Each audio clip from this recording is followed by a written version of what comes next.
appreciation, do not delay. Why not? Because delaying will make you insensitive. Delaying can desensitize you.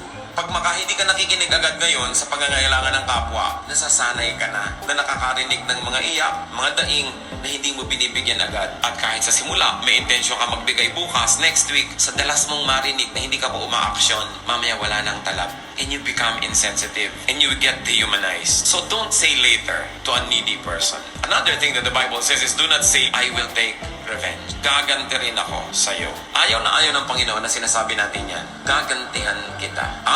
Maramot ka sa akin, magdadamot din ako sa'yo. Nalimutan mo ang birthday ko, kakalimutan ko rin ang birthday mo.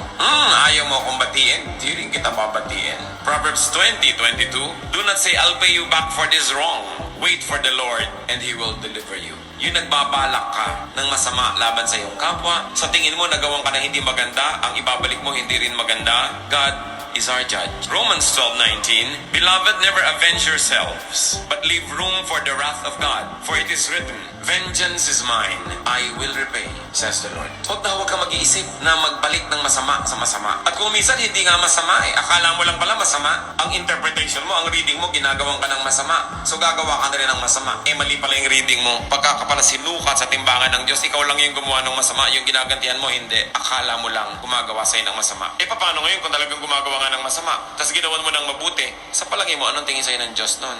So don't pay wrong for wrong.